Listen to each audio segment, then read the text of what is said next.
Welcome to Sewing Out Loud, the official podcast of Zede Sewing Studio.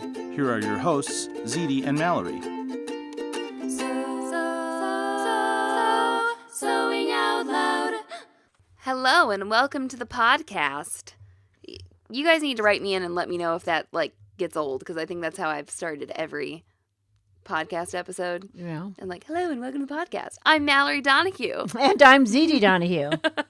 And I think I got it from another podcaster too. I think that other podcasters I listen to start their podcast that way. You could just say Sewing Out Loud. Yeah, I could. But I say that in the intro. In the song. I That's Mallory singing in the song. That is me singing that. We get that question sometimes. That is me all singing of those voices are her. Yes, all those voices are me. It's just different tracks of her. Original composition. Okay, so today when she goes, ah, oh. It's not a mistake. So today we're talking about the 3-thread narrow. On your serger. Serger. Or overlock, however you want to speak of it. Overlocker. Right. People say that the UK people are they imagine. Tend to say overlocker. And they we imagine all our US people running really fast or something. Surging. Or surging, forward. I don't know where that word surge comes from because it's spelled SERGER. Well, that's a type of fabric, right? Yeah. It's a weave, maybe? Yeah, well, here, we're experts. Yeah, we're experts. We don't know what we're talking about. Exactly. I'm not exactly sure. We should find that out. But I do want to say we're doing this episode because this is kind of a controversial topic. For some reason, we're met with resistance on this. Yeah, and it just brings up a lot of questions. And we've done an episode on serger stitches, and we talked about this, but people seem to want an episode on just the 3-thread narrow. Right. And we've also done a lovely video of Mom talking about the 3-thread narrow. Right. And I'm really proud of that video, and I want to make more videos like that. It is Zede just kind of... It's like a TED Talk. Yeah, TED Talk about stitching. She needs a headset and to be on stage. Yes. And some dramatic pauses. But, it's just Mom talking, and then we've inserted some visual demonstrations of what we're talking about. And so it's not particularly Right. instructional. How to 3-thread, because it's different on everyone's serger. Right? Some things are different about it. Yeah. But I liked that video a lot, and so that will be linked to in this podcast episode. It is a video that's already been made, so it's been released. No, it's out there. It shouldn't be a problem. So how do they find it, Mallory? Well, you can go to sewhere.com, and you can click on podcasts, and you'll find this episode. It'll be called 3-thread narrow. You could search for 3-thread narrow on our site. I don't have a really clever way. No, I'm talking about my film is under podcast. It should be, yes, because it'll be in this episode. Okay. And if you search the website, there will be a blog post too. Right. Called the 3-thread narrow, and probably the podcast and the video will be in there too. I don't know if anybody just be able to link to it like crazy. There will be so much available, so many ways to consume information about the 3-thread narrow. So, the 3-thread narrow. Let's just define it right quick before we move on. Well, in a sense, it defines itself. In a sense. It's 3 threads. Yes. Well, the 3 threads we are talking about. The 3 threads we are using in the 3-thread narrow is the needle, the right needle, which helps define it being narrow. That's right. Because, that's right. Yes. Right, narrow. Yeah, that's correct. Okay. And then 2 loopers. An upper looper and a lower looper. That's the 3-thread narrow we're talking about, okay? If you put a left needle in your serger and then you thread it, that's a wide stitch. Right. Okay? That means that the left needle, it's further away from your blade. It makes a wide stitch. It's not a 3-thread narrow. So if you have 2 needles and 2 loopers, that's still a wide stitch. Yeah, it's a 4 If you thread. have 1 left needle and 2 loopers, it's still a wide stitch. That's right. And there is a place for all of these serger stitches. It's not like the 3-thread narrow is our only stitch we ever use, okay? And we've discussed this in past episodes. So there's a place for every serger stitch. None of them are evil. the 3-thread narrow is not an evil stitch, everyone. Right. Okay? Like, it's got its place. So we receive a lot of resistance to this. And I do want to just say up front here, it's something you've used for a long time, longer than me because you've been alive longer than me. Right. I would say I probably started using it actually in the manner I'm using it now, like in the sense I'm using it, where I got the sense for it. I used it before you were born. But when you were a baby is when I really started utilizing it, sort of, I'd say, in the ways I do now. Okay, so I'm 28. Right. Okay. And then I started sewing when I was like 5, and I started using a serger pretty regularly, I'd say, when I was like 10, so I've been using this stitch and for, I guess, 18 years or whatever. But we have materials. We have a library of sewing books, and we've looked back and we were like, man, are we like big outliers here using the 3-thread narrow in the way that we do? No, we're not. No. Okay, this really isn't like a new use for it. The actual way, like, I started really utilizing it a lot and thinking I was actually reading something. I'd like to give the author credit, but I can't tell you who it was. Sure. They were constructing a leotard, and they were using a 3-thread rolled. Whoa. So maybe it was in like your tutu research?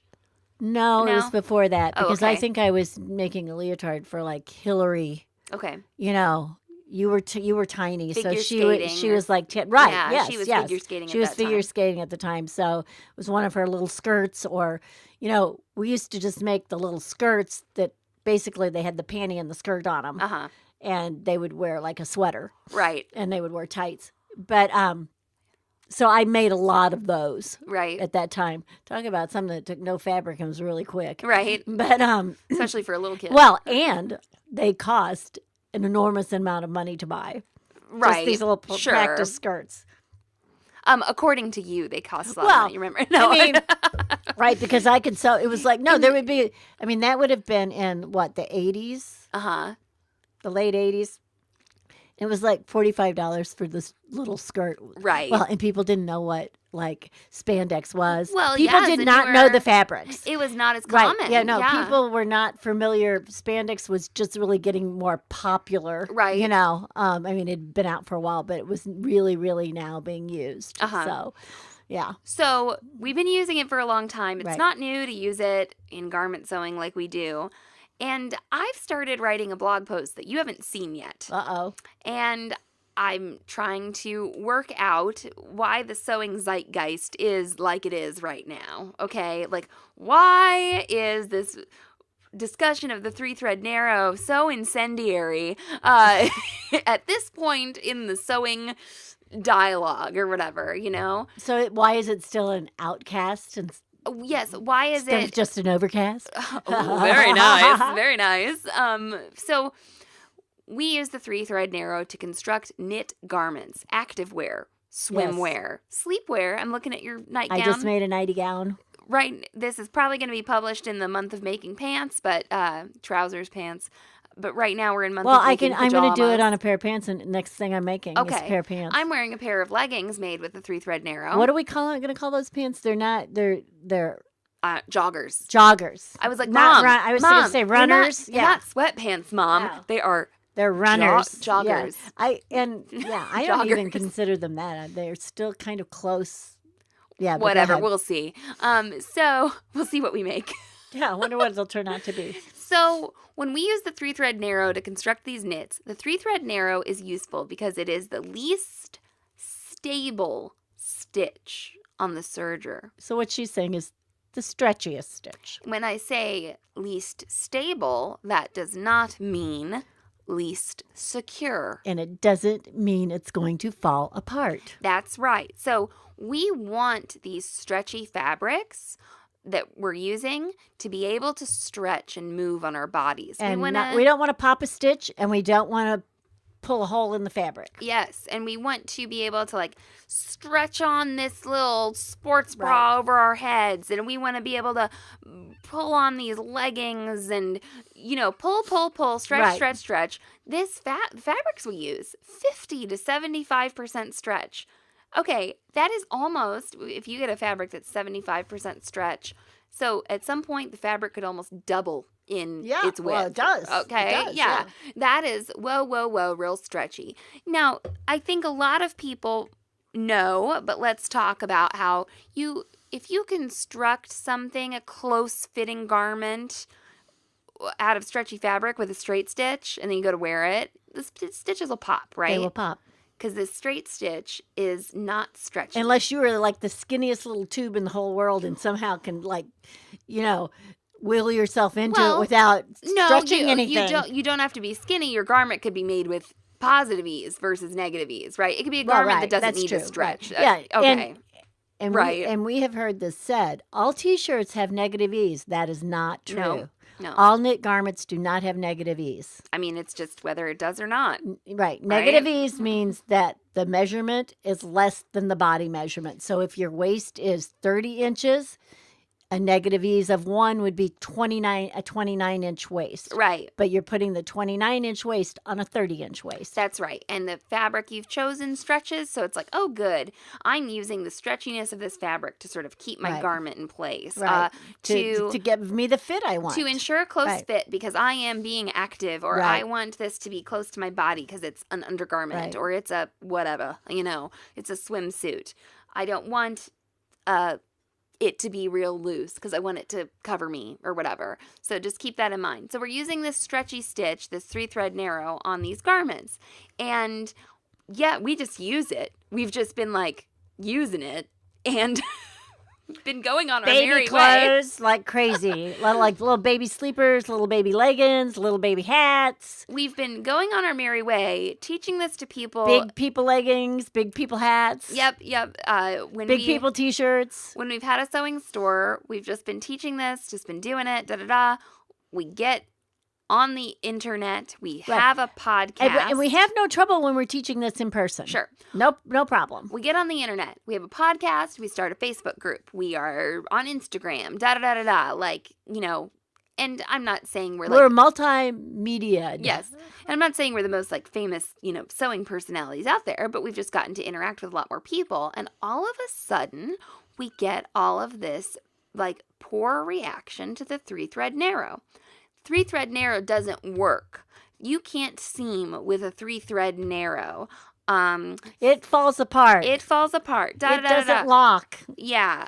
It will unravel. And we're like, whoa. And honestly, not my 3-thread narrow. Well, okay, it shook my confidence for a minute. I was like, is there something? We started testing it in situations because we couldn't believe it. I said, is there something I don't know about this? Or la. I mean, because I think in the blog post I say we are open to our ideas and concepts being challenged. We are. It's okay to say, hey, this didn't work for me in the group, and then we'll talk to you about it. Something could come up that it doesn't, or it doesn't work in a certain situation. But I think the reason this has come up and been so resisted is I think that a lot of the people who are creating a lot of popular sewing media nowadays are not as experienced as some of the people who are creating traditional sewing media in years past. Okay, sure. People writing sewing books that, consumers would go out and buy. They had learned to sew and had a lot of experience because a publisher isn't just going to publish somebody's sewing book. Because there was an investment put into that That's book. right. Now, anyone can have a blog and, anyone can have a podcast. And anybody can tell you, and anybody can tell you to do anything, and it doesn't have to have been tested worked out or what. Or anybody can have a blog. You don't have to audition it. No, you don't have to audition, Mom. Anyone can have a podcast. I'm saying this about us, okay? Anyone can have, honestly, anyone can have a pattern company too, or a Facebook group. You can now because there's desktop publishing. That's right. In all medias. That's right.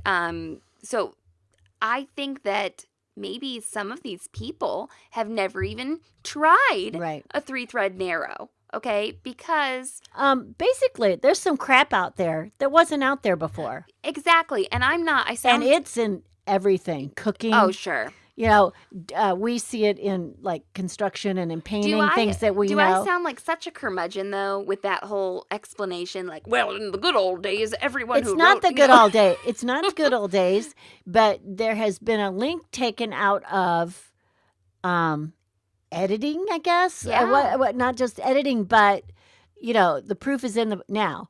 You remember Julia Child, the friend that published all the recipes and she didn't try them all out? Yeah. She didn't even know if they worked. It's funny that you mentioned Julia Child. Oh, yeah. Because I have the joy of cooking or mastering. Right. Oh, God. What's the book actually called? It's the 2 book. It's like Mastering the Art of French Cooking. Cooking, right. And I've been looking at them and I'm like, wow, this book is so well researched. So well put forward. She mentions other techniques and says, but I don't like those. Right. And she gives you a reason for the technique she's using. Yes. And I'm like... Or an application or says, I've used it and it works better here. I feel so comfortable using the recipes because I feel like they're going to be really reliable. I look on the internet for recipes too, guys. But what I was doing, we have chickens now and we have a lot of eggs. And I'm like, I need to make a killer quiche. Maybe I'll ask Julia what she would do, So what better place, right, to get that information? And I thought, man, this is the kind of sewing media like that I want to put out. Right. Really, really well researched. So I think that's what's happened with the 3-thread narrow is kind of not been used. And let's take a short break and come back and talk about why that is.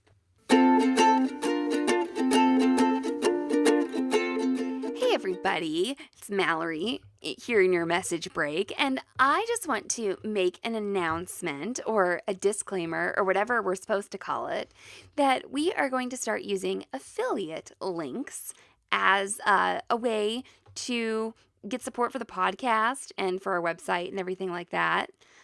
Mom, do you know what an affiliate link is? Okay, she's affiliating me with something and I have no idea what this is about. Yeah, I totally used, our tax ID number to, So what an affiliate link is. I'm going to wind up in jail and not know what I'm being charged with. Is that right? Probably. Okay.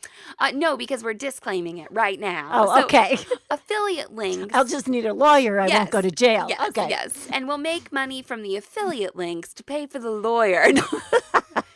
So Zede's going to need to keep her butt out of jail. No, we're doing it all right. Okay, so here's the deal. Affiliate links are links that we post that maybe to Amazon or to other products on other platforms. And when you click through and you buy things on Amazon or you subscribe to something, that we're an affiliate for, we get a kickback. Okay. Oh, we make money? Yeah, we make a little bit of money. And what's really cool about the Amazon thing is, we make the kickback on everything you buy. So if they buy a refrigerator, I can make money on it? That is correct. Hey, everybody, buy a refrigerator. No, we're not. Okay, so that's something we're not supposed to do, right? Oh, we're not supposed to. So now I am going to wind up in jail. So the terms of service, though, I just want to let you all know, is that we have to disclaim, hey, we're an affiliate for this or this, when we share this tracing paper from Amazon that has free shipping, this is an affiliate link. You need to know that I am not just innocently recommending this, and we will get a kickback on that. So you're going to see some of those in the group. It's never going to be crap that we don't. I was going to say, even though we could endorse crap, we won't. We're not going. We're actually going to maintain our ethics. Yes. Okay. And we're going to find you things at places that ship fast. We're going to recommend products that we really enjoy using. If you've ever ordered something from us, you may have noticed that Mallory's not the most organized shipper and packer. So we are going to play to our strengths and really focus on creating the podcasts, the videos, the online classes, and allow other businesses that are really good at shipping things to ship things to you. So just be aware that we will be using those affiliate links. There are lots of ways to let you know. I can just say this is an affiliate link, or sometimes people use hashtags, and I've been getting really creative and using and it's been a lot of fun already in the group. So just heads up, we're going to be doing that. And if you click on an affiliate link, know that if you purchase something, you'll be supporting SewHere.com, and we so appreciate it. Good idea, Mal. Sewing out loud. Mom, when's the last time you bought a serger? Well, I don't know. How old is the ovation? It's a few years old, I guess. I can't remember. Well, it's got to be 3 or 4. 4 or 5, because Zelda. Well, I wasn't pregnant, you know. I was going to say it has to be older than her. Whenever it came out, we got it. Yeah. Well, when you buy. When did we get? Right, because the next year we went to Costa Rica. Oh, yeah. And I was pregnant. And you were pregnant then. Yeah. So when you buy a serger from a big box store or from a dealership, and if it's a 4-thread serger, it's often threaded up. And it has 2 needles in it, and it'll have 4 threads. Even if it's a 5-thread, a lot of times they won't have that 5th spool on there. Sure. Right, because that's your cover or your chain. So a lot of times, kind of no matter what serger you're getting, it'll be threaded up for a 4-thread. And it'll have a little sample there on a piece of fabric. And a lot of times they use 4 different colors, which is nice. Yep. You know, color-coded. So, and there'll be a little sample maybe sewn out there, and it'll be a 4-thread. Yeah. Wide stitch. Right, a 4-thread. Right. 2 needles, 2 loopers. And so I think what happens is a lot of people are afraid to rethread their sergers. Or they don't know that there are other serger stitches that can be used. You mean there's people that don't read their manual out there? Might be people like that. And they just go ahead on their merry way. Right. And you can seam a knit with a 4-thread. Right. You can finish a seam with a 4-thread. You can do these things. Right. When you run the fabric through your serger with a 4-thread with the intention of seaming a knit, it won't explode. Okay. No, and your knit will your seam will still stretch a bit. Yeah. And if it's only a 2-way stretch versus a 4-way, active wear swimsuit stitch thing you're looking for. Right. You're not going to run into a problem. So I think that that's what happens. And then these people don't have this experience with it, Now, we like to use the 3-thread to seam these knits, as we've said. We like to use the 3-thread to finish 3-thread narrow, to finish wovens. That's correct. It's the least amount of bulk. That's right. Just to finish off because you're only using 3 threads. That's There's less thread there. But the 4-thread is more stable than the 3-thread. Yes. And in fact, that fourth thread, which is actually the right needle. The left.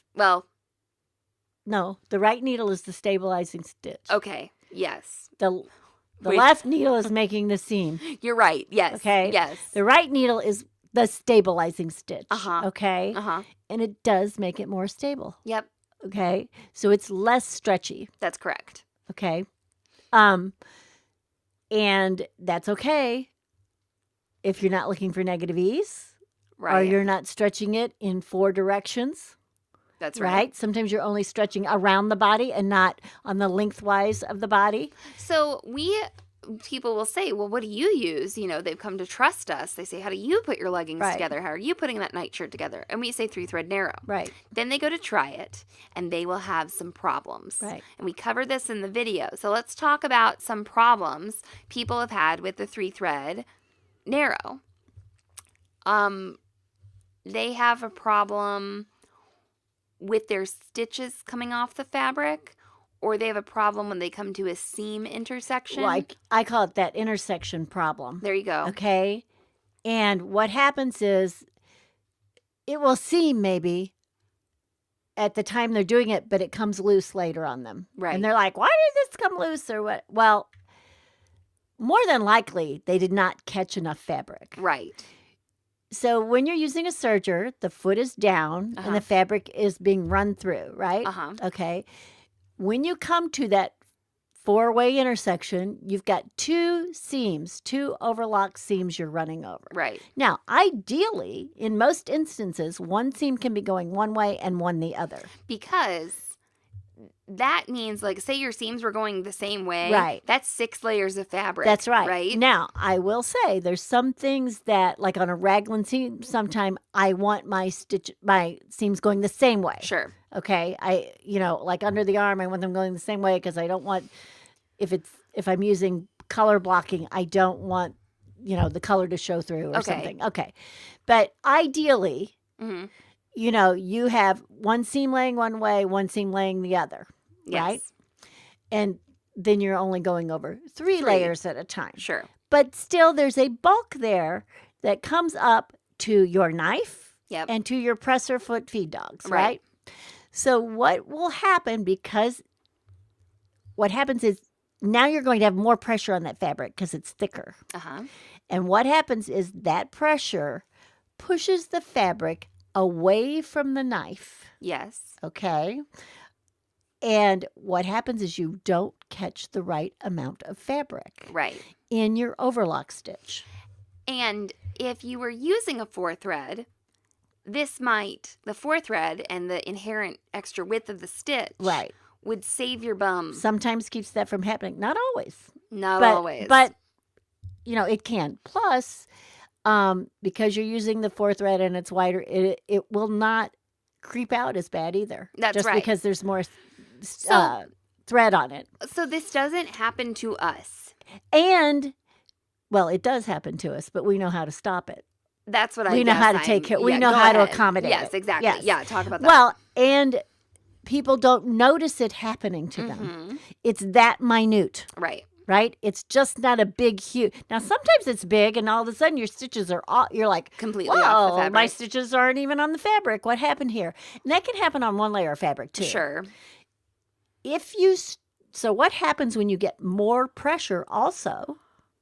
The fabric is stretching more, which skinnies it up. Yep. If you take a piece of fabric and take a strip of any sort of knit and pull it on its stretch line, you will notice that the fabric now gets narrower. Right. So that's part of what happens. So what Mallory and I know to do, or have learned to do, is the accommodation of when we get to that intersection or a bulk or anything we think is going to be cause there to be more pressure, right, on what we're sewing that would skinny that out or push it out from under the foot a little bit, is we know to keep our fingers there and keep a little bit of pressure pushing that fabric towards the knife. Right? So I have my left hand. I'm going to turn away from you so I can. Okay, so you can do it. Yeah. So I have my left hand, and I'm making sure that fabric does not get scooted out. And the other thing I'm doing is I'm slowing down. Very good. Yeah, that's important. Slow down. Okay, do I not sew like a banshee? Yes. I mean, it's really hard to make me slow down. Yes. And I slow down there. And so I'm always pushing my fabric sort of toward the knife, like you said, because you'll have. And when we say push, it's a nudge. Guide. It is not like a shove. Sure. Yes. Because you don't want to cut too much off. Right. But immediately, there is this, I think I've talked about like the time-space issue with the serger. The fabric gets cut before it gets to the needles. Exactly. So something's happening to your fabric on a serger that doesn't happen on a sewing machine. It's getting changed. The seam allowance is being taken away before it's getting sewn. And we know from, isn't that good? And is that a nice thing to say? Okay. We know from our seam allowances episode that seam allowances provide stability. Right. That's why you don't sew right on the edge of a piece of fabric. Right. Okay. So you need to keep this in mind. It's always going to then spring back a little bit, spring away from that cutting. So you're always guiding it towards the knife, towards the needles, etc., in order to avoid this. We do not go back and stabilize our 3-thread narrow intersection points with the sewing machine. I have never, ever, ever done that.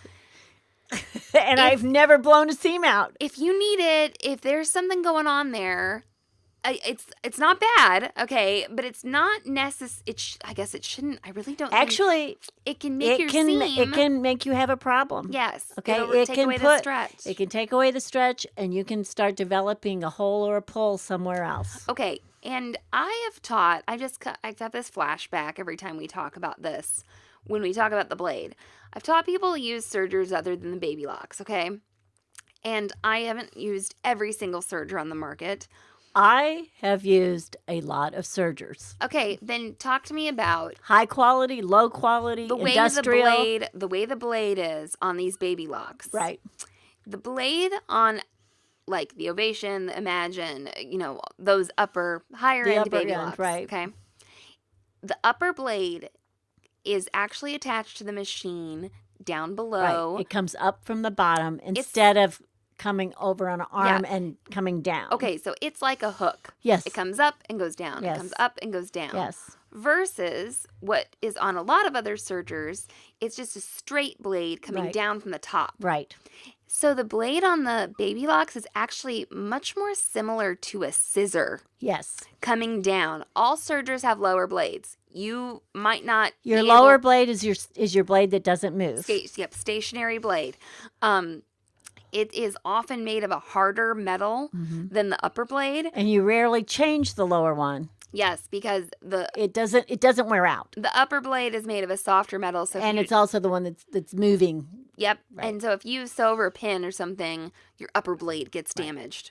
Right. Not both blades. Okay. Well, it can, but more than likely it's just the top. Right. So that blade action, I think, makes a huge difference in stitch formation. And quality of the stitch. It does. And pushing the fabric away and creating the correct amount of fabric. Well, the needle. It's also a barrier for the fabric on the right side, and it never leaves. That's right. Where with some of the other blades, the upper blades, it moves away from the fabric, and there's this little piece of metal that stays down there. That's right. And not the full width of the blade. So it's a different cutting mechanism, right? And I've seen that it functions better. So sometimes we get, we'll also get flack for being like, well, I don't need a baby lock. I don't need something that threads for me. We really like it's not just the threading. Yeah, we really like them for other quality reasons, other features, that they have. Absolutely. And the strength of the blade as well. We all know that a sharper knife is safer to use than a dull knife. That's right. I didn't learn that from Julia Child. I learned that from my mom. Well, right? and the other thing is if your stitches are dropping off the edge of your fabric, and you think you're doing what we're suggesting by, keeping that little nudge of the fabric in the right position, and you're slowing everything we've just talked about, or everything that's on that video that I made, you could have a blade that's not cutting. It's chewing. And when you chew the fabric, you're pulling, it's cutting some and it's pulling some and it's cutting some and it's chewing it. Right. Yes. So new blade could be good, but also you're getting a higher quality blade in some of those sergers we're talking about, okay? You're Absolutely. And not just blade, I guess, cutting mechanism. Yeah. Also, let's just say something really basic that we haven't said yet. The settings for the 3-thread narrow. They're different than your 4-thread settings. So don't just take out that needle. Do take out the needle. Do take out that left needle. If you leave that needle in, you're screwing with your timing. Yes, and your stitch formation for the 3-thread. And you need to do what your owner's manual says for a 3-thread narrow. And on the baby locks that we have, we don't have knobs on these. There's that automatic thread delivery system. Right. And 4-thread and wide stitches are in the A. Right. And the 3-thread or the narrow stitches are on B. And what that is actually doing is it is changing our tensions. That's right. Our thread delivery. There are plates in there that some are being locked down and some are being allowed to move and some are being held up. It's a series of plates versus a tension. That's right. So we are changing our tensions. Yes. Even though it might just look like we go boop. Right. Okay.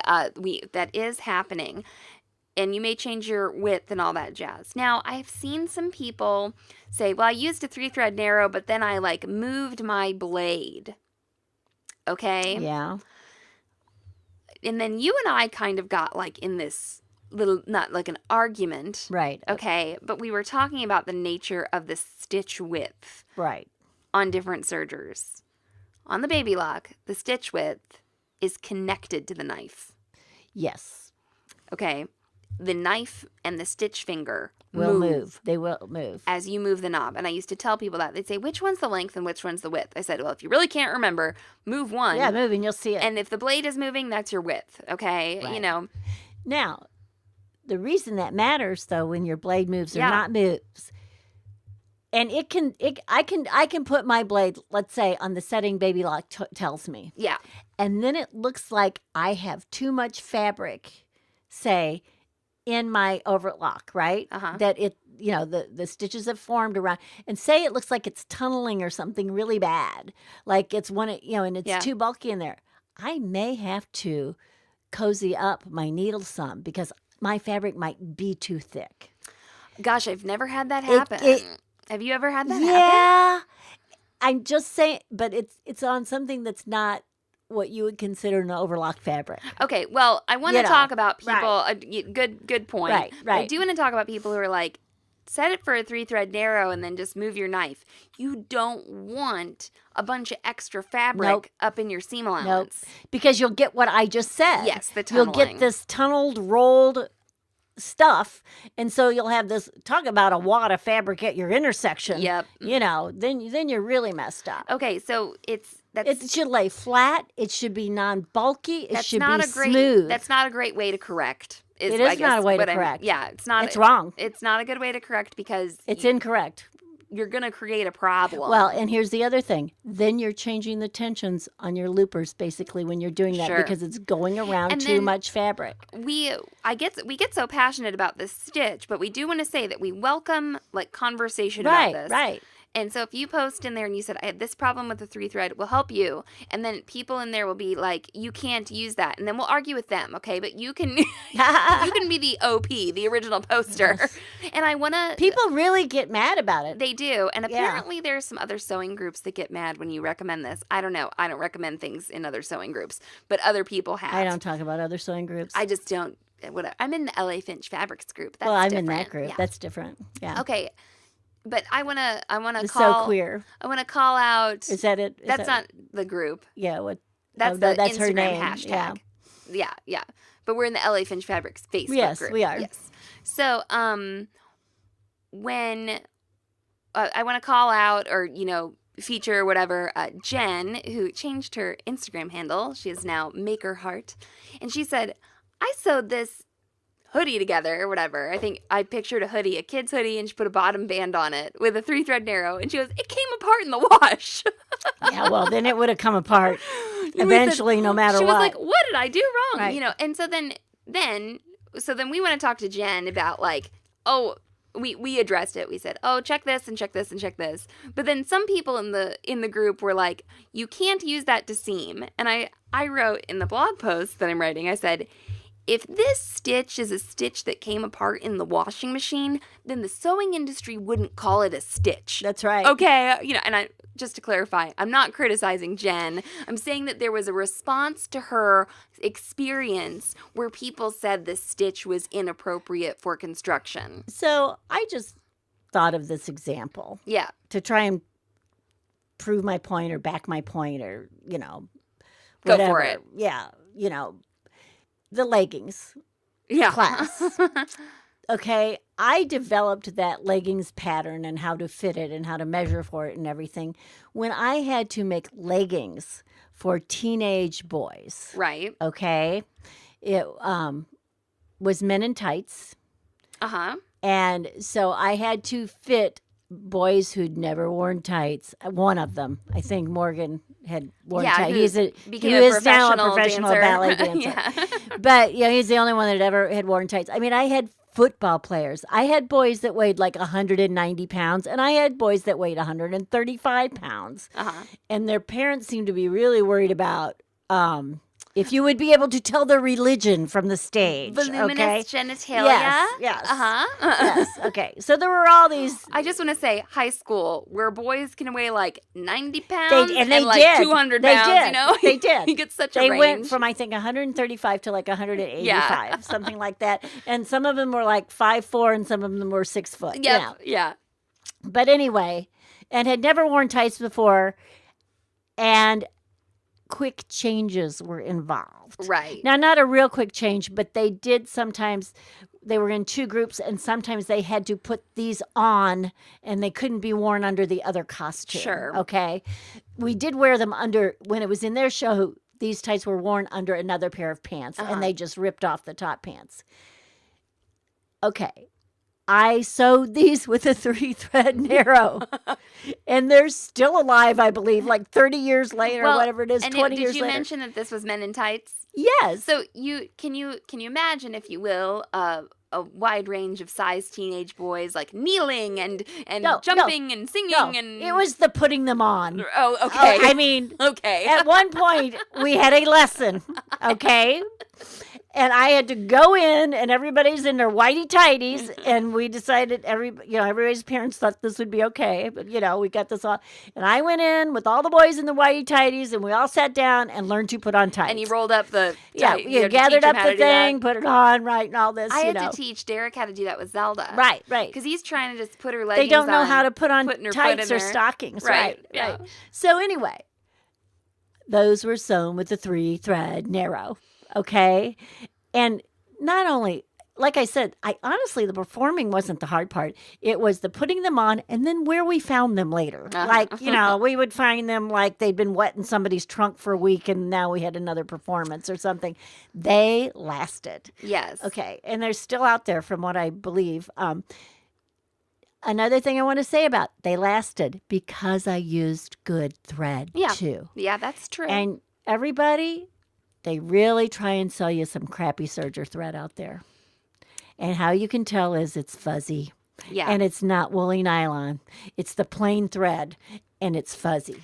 So good thread is important. If somebody says their stitch is falling apart or whatever. And good thread in a not-so-great serger will work. Yes. Because I've done that. Well, and like you said, I was talking about that blade issue. Right. But you've made these... Here we are sitting in this studio with some, what we believe is just top of the line. The best. We think we have the best sergers on earth. We think we have the best sergers. Yeah, okay. Yeah. We think and that. you can think yours is the best too, and that's fine. That's fine. We advocate for them because we really, really love them.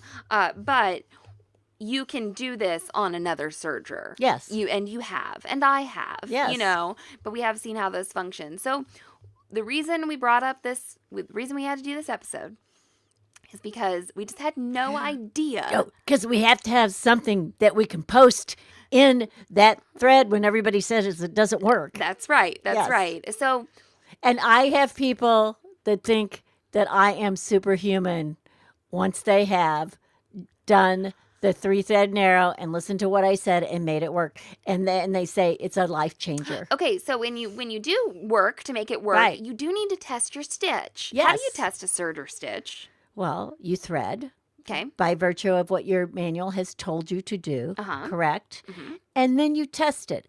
Now, you can test it on a plain woven fabric so you can see what what it looks like. Yes. If you want. So that makes it easy to identify. Okay. And what's one of my more recent rules is that your needle threads should never be the same color as your looper threads. Yeah. It's one of the best things I ever thought up, you guys. Especially on black. Use black and charcoal together. It's the best thing you'll ever do in your whole life. So you can identify what's the needle and what's the looper. That's right. You can test on 2 layers of a woven. Yeah. Like a quilting cotton type of thing or something. So you can get a look at but you really want to test on the fabric and on the number of layers you're using. And then, you make your stitch. Right. And then you take your seam and you stretch it this way and you stretch it that way. Every and you way it the that other way, you could possibly, every way that a teenage boy could stretch it while putting it on. Yeah, there you go. Like what if you put your foot through your seam or something? Right. Yeah. And they did. They would try and put them on with their shoes on. Okay. That that happened a couple of times, and come on, guys. Right. But, so but I won the award, the costume award that year. Yeah. What did Amanda call that? What is that? My tappy. Thank you, Amanda. Thank you, Amanda. So this is important that you test these to see if you have your settings correct. So if the stitch is coming apart, if the stitch is looking too loose, something is not quite right. Yes. Okay? Because that stitch can come out if your tensions are not correct, if your settings are not correct. Yeah, just like it'll come out for that too. Absolutely. So like Jen, I think has, done some more testing, and like made peace with it. And then, we've got some people who are like, I didn't use this stitch and now I use it and I love it. If you really hate it, if it for some reason never works for you, we're not coming to your house and like yelling at you or anything. There's no 3T in police. Well, there are. We just don't travel. That's right. We just don't travel. Exactly. We'll just do it. We only yell at Sam or something if she's in here trying not to use it. No, I'm kidding. She always uses it. What am I saying? And you know, people talk about the cost of thread. You're using less thread. That's correct. Yeah. That is totally correct. Less bulk, less thread. I don't know. We didn't ever foresee having to like have this whole defense of the 3-thread narrow. And you know what, Mallory? On that same costume that I developed that for and everything, I don't know if you remember, but they wore a green satin tunic over that. Okay? I remember. Which should have been probably sewn on a sewing machine, but I didn't. I sewed it on a serger. And guess what stitch I used then? A 4-thread. I did. Because it's more stable. It was more stable, right. But these were tunics, so they weren't real fitted. That's right. I got by, using the serger on them. Right. And, my seams were all nice and finished, and they were ready to go. Sure. We on the kimonos that are in the second issue of So Long, So Happy, it's such a loose-fitting garment that seaming a woven with a 4-thread is often appropriate. Well, now, that wasn't the end of that costume. It had a belt. All right. Tell me. I don't remember. Do you have any idea where the belt came from? No. Now, you have to think about this. Like, of course, I finished I'm doing the belt, like the very last thing, probably the night before the first dress rehearsal or whatever it was, right? And I have to come up with a belt, right? It was the tow rope off our boat. No. So I'm down in the garage going, I need just something they can just like, tie on here, right? Because they did use the belt. They swung it or something. So it had to be heavy. Right. Right. And I like knotted the end of it. They did a little Gypsy Rose thing or something, right? Something like that. I can't remember, and I had somehow forgotten or whatever, or I don't know, ran out of time. I don't know what it was. So anyway, show choir bought your dad a new tow rope. A tow rope. And the old tow rope was perfect. Okay, so I know that this podcast was not instructional on like how to do a 3-thread narrow, like threaded on your machine. And that's because every machine's so different. Every serger, like we couldn't possibly do that. You have to check your owner's manual. Baby Lock does have instructions, like their quick reference threading guide. That's how you do a 3-thread narrow on there. But these are things to take into account. You can always ask us questions in the Self-Sewn Wardrobe group. And then when someone just waltzes into the conversation and says, you can't do that, don't worry, we'll be along.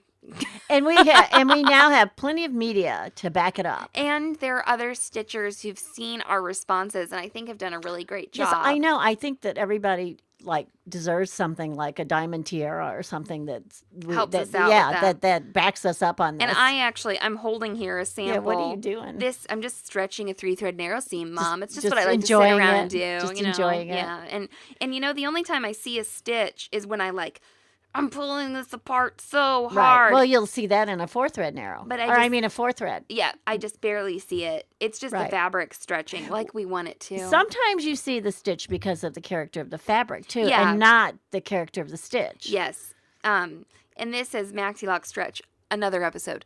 Okay, so thank you for listening. Word of the day is zeitgeist, okay? And you can find us on Instagram. We're at Zede Sewing Studio or at Self-Sewn Wardrobe. Mom? So long and so happy. Thanks for listening to Sewing Out Loud. For even more expert sewing advice, visit sewhere.com.